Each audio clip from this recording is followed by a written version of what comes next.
বাংলাদেশে যেই ক্ষমতায় আসুক তার সাথেই কাজ করবে দিল্লি, বললেন ভারতের পররাষ্ট্র সচিব বিক্রম মিসরি। গাজা যুদ্ধ নিয়ে ট্রাম্প বললেন, শান্তি খুব কাছেই। গাজা যুদ্ধে নিহত 1152 ইসরায়েলি সেনা। যুক্তরাষ্ট্রের সেনাবাহিনীতে $1 ট্রিলিয়ন বিনিয়োগের প্রতিশ্রুতি ট্রাম্পের।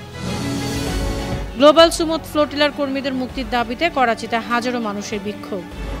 পদত্যাগ করলেন ফ্রান্সের নতুন প্রধানমন্ত্রী।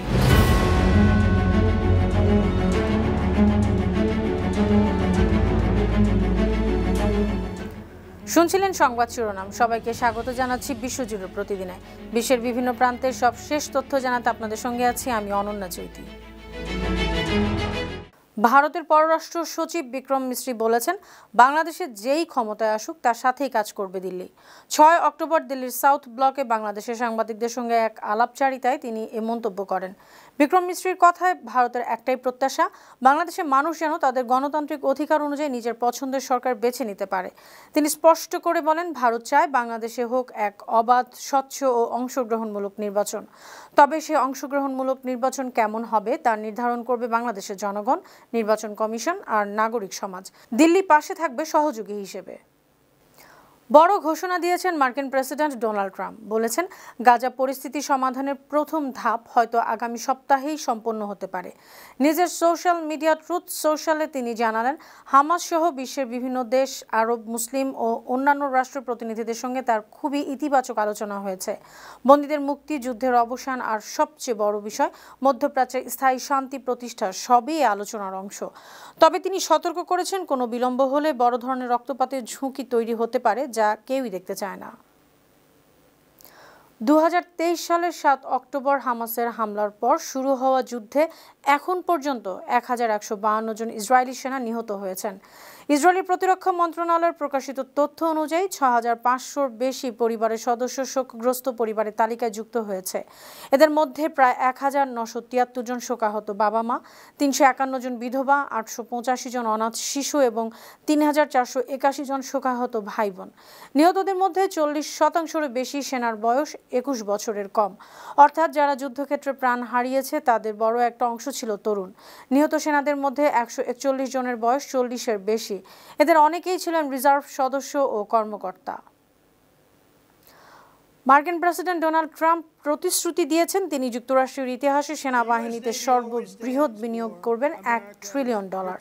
রোববার যুক্তরাষ্ট্রের নৌবাহিনীর 250তম প্রতিষ্ঠাবার্ষিকী উপলক্ষে আয়োজিত বিশেষ আয়োজনে ট্রাম্প বলেন, আমি আমাদের সামরিক ইতিহাসে সবচেয়ে বড় বিনিয়োগের প্রতিশ্রুতি দিয়েছি। আমরা $1 ট্রিলিয়ন খরচ করছি। এর আগে এমন কিছু আমরা কখনোই করিনি। এই $1 ট্রিলিয়ন দিয়ে আমরা অনেক নতুন জাহাজ তৈরি করব এবং এমন অনেক কিছু করব যা গত 35 বছরে কেউ দেখেনি। ট্রাম্প অভিযোগ করে বলেন, ডেমোক্র্যাটরা আমাদের সব টাকা সেই অবৈধ অভিবাসীদের দিতে চায় যারা দলে দলে দেশে ঢুকে পড়ছে। রবিবার তুরস্কের ইস্তাম্বুলে বিশাল বিক্ষোভ অনুষ্ঠিত হয়, যেখানে হাজারো মানুষ গাজায় চলমান ইসরায়েলি সামরিক অভিযান বন্ধের দাবি জানায় এবং ফিলিস্তিনি জনগণের প্রতি সংহতি প্রকাশ করে। বিক্ষোভকারীরা তুর্কি ও ফিলিস্তিনি পতাকা হাতে শহরের রাস্তায় মিছিল করছে। তুরস্ক ইতিমধ্যে গাজায় যা ঘটছে তাকে গণহত্যা বলে অভিহিত করে ইসরায়েলের সঙ্গে সব ধরনের বাণিজ্য বন্ধ করেছে। তবে ইসরায়েল এই অভিযোগ সম্পূর্ণ অস্বীকার করেছে। এক বিক্ষোভকারী বলেন, 200 কোটি মুসলমানের চোখের সামনে এই গণহত্যা চলছে আর আমরা অসহায়ভাবে তা দেখছি। এটি আমার হৃদয় ভেঙে দেয়। আরেক বিক্ষোভকারী বলেন, জনগণ এই হত্যাযজ্ঞ বন্ধ চাইছে, কিন্তু সরকার কিছুই করছে না। এটা সত্যিই হৃদয় বিদারক। গ্লোবাল সুমুদ ফ্লোটিলার সঙ্গে সংহতি জানিয়ে রবিবার করাচির রাস্তায় নেমে আসে হাজার হাজার পাকিস্তানি। তারা ইসরায়েলের হাতে মানবিক সহায়তা মিশনের বাধা ও কর্মীদের আটক করার ঘটনায় তীব্র নিন্দা জানায়। পাকিস্তানের জামাত-ই-ইসলামীর হাজারো সমর্থক মিছিল করেছে এবং ব্যানার হাতে ইসরায়েলের কর্মকাণ্ডের প্রতিবাদ জানিয়েছে। মিডিয়া রিপোর্টে এ জেআইপি র্যালিকে মিলিয়ন ম্যান মার্চ হিসেবে বর্ণনা করা হয়েছে। অংশগ্রহণকারীরা গাজার সঙ্গে সংহতি প্রকাশের পাশাপাশি গ্লোবাল সুমুদ ফ্লোটিলার উপর ইসরায়েলি হামলার তীব্র নিন্দা জানান। তারা আটককৃত কর্মীদের তাৎক্ষণিক মুক্তি ও গাজার উপর আরোপিত অবরোধ তুলে নেওয়ার দাবি জানান। দায়িত্ব নেওয়ার এক মাসের মধ্যেই পদত্যাগ করেছেন ফ্রান্সের প্রেসিডেন্ট ইমানুয়েল ম্যাক্রো নতুন প্রধানমন্ত্রী সেবাস্টিয়ান লেকুর্নো।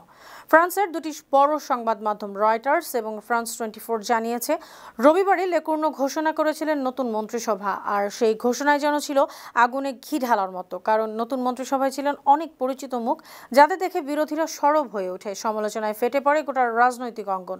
আর ঠিক পরদিনই সোমবার সকালে পদত্যাগপত্র জমা দেন লেকুর্নো। রয়টার্স বলছে, ম্যাক্রোর নতুন সরকার গঠনের উদ্যোগ এখন প্রায় ব্যর্থ। বিভক্ত পার্লামেন্ট, কঠিন বাজেট পাস আর ভেতরের অসন্তোষ সব মিলিয়ে প্রেসিডেন্ট ম্যাক্রো এখন যেন এক রাজনৈতিক গোলকধাঁধায় আটকে পড়েছেন। তিব্বতে মাউন্ট এভারেস্টে তীব্র তুষারঝড়ে আটকে পড়েছেন অন্তত 1000 মানুষ। চীনের রাষ্ট্রীয় গণমাধ্যম জানিয়েছে, এভারেস্টের তিব্বত অংশের পূর্ব ঢালে প্রায় 4900 মিটার অর্থাৎ প্রায় 16,000 ফুট উচ্চতায় আটকে আছেন এসব পর্যটক। সেই জায়গায় এখন এত তুষার জমেছে যে প্রবেশপথ পর্যন্ত বন্ধ হয়ে গেছে। উদ্ধারকর্মীরা নিরলসভাবে কাজ করছেন তুষার সরিয়ে আটকে পড়া মানুষদের নিরাপদ স্থানে নিয়ে যেতে। তাদের সঙ্গে সহায়তা করছেন শত শত স্থানীয় বাসিন্দা। স্থানীয় গণমাধ্যম বলছে, এখন পর্যন্ত 350 জনকে উদ্ধার করে কাছাকাছি কিউডাং শহরে নেওয়া গেছে। তাদের অনেকেই মারাত্মক ঠান্ডায় অসুস্থ হয়ে পড়েছেন। এই খবর প্রকাশের পরপরই স্থানীয় টিংরি কাউন্টি প্রশাসন দ্রুত পদক্ষেপ নেয়। শনিবার রাত থেকেই তারা এভারেস্ট ভ্রমণ টিকিট বিক্রি ও দর্শনার্থীদের প্রবেশ সম্পূর্ণ বন্ধ করে দিয়েছে। সৌদি আরবের হজ ও ওমরাহ মন্ত্রণালয় এমন একটি ঘোষণা দিয়েছে যা মুসলমানদের জন্য স্বপ্নের মতো খবর। এখন দেশটিতে থাকা প্রায় সব ধরনের ভিসাধারী ওমরাহ পালন করতে পারবেন। এর মধ্যে আছে ব্যক্তিগত ভিজিট, পারিবারিক ভিজিট, ই ট্যুরিস্ট, ট্রানজিট, এমনকি কর্মসংস্থান ভিত্তিক ভিসা। রোববার মন্ত্রণালয় জানিয়েছে, মুসলমানদের জন্য ওমরাহকে আরও সহজ, দ্রুত এবং নির্বিঘ্ন করার উদ্দেশ্যে এই সিদ্ধান্ত নেওয়া হয়েছে। সৌদি সরকার দীর্ঘদিন ধরেই চেষ্টা করছে ওমরাহ ও মক্কা মদিনা সফরকে আরও সুবিধাজনক এবং সবার জন্য সহজ করতে। এই উদ্যোগের মাধ্যমে শুধু সংখ্যা বাড়বে না, বরং হজ ওমরাহ খাতের সেবার মানও উন্নত হবে। অনেক বেশি মানুষ সহজে এ সেবার আওতায় আসতে পারবেন। আর এটি ভিশন 2030 লক্ষ্য পূরণে গুরুত্বপূর্ণ ভূমিকা রাখবে। সম্প্রতি মন্ত্রণালয় চালু করেছে নুসুক ওমরাহ প্ল্যাটফর্ম। এখানে আগ্রহীরা অনলাইনে সরাসরি আবেদন করতে পারবেন। এই প্ল্যাটফর্মে প্যাকেজ নির্বাচন থেকে শুরু করে ওমরাহ পারমিট গ্রহণ, সেবা বুকিং ও সময় নির্ধারণ সবই সহজভাবে করা যাবে।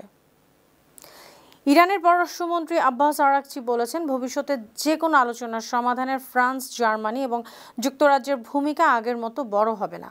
তেহরানের রাষ্ট্রদূত ও বিদেশি মিশনের প্রধানদের সঙ্গে বৈঠকের পরে তিনি আরও বলেন, আলোচনার মাধ্যমে কূটনৈতিক সমাধান একমাত্র উপায়। তিনি নিষেধাজ্ঞা বা সামরিক হস্তক্ষেপের ভূমিকা উড়িয়ে দেন। তিনি ব্যাখ্যা করেন, স্ন্যাপব্যাক সব শর্তই পরিবর্তন করেছে। বর্তমান পরিস্থিতিতে কায়রো চুক্তি আর কার্যকর নয়। সেপ্টেম্বর 10-এ স্বাক্ষরিত কায়রো চুক্তির লক্ষ্য ছিল মিশরের মধ্যস্থতায় ইরান এবং IAEA এর মধ্যে সহযোগিতা পুনরুদ্ধার করা এবং প্রযুক্তিগত ও পারমাণবিক বিষয়ে আস্থা ভিত্তিক ও স্বচ্ছতা সম্পর্ক তৈরি করা। পারমাণবিক স্থাপনাগুলোতে হামলার কারণে ইরান জুলাই মাসের শুরুতে IAEA এর সঙ্গে সহযোগিতা স্থগিত করেছিল। সুপ্রিয় দর্শক, এই ছিল আজকের বিশ্বজুড়ে প্রতিদিনের আয়োজনে। দেশ বিদেশের বিভিন্ন খবর নিয়ে আবার আপনাদের সামনে হাজির হব। সেই পর্যন্ত ভালো থাকুন, সুস্থ থাকুন, বানো টিভির সঙ্গেই থাকুন। ধন্যবাদ।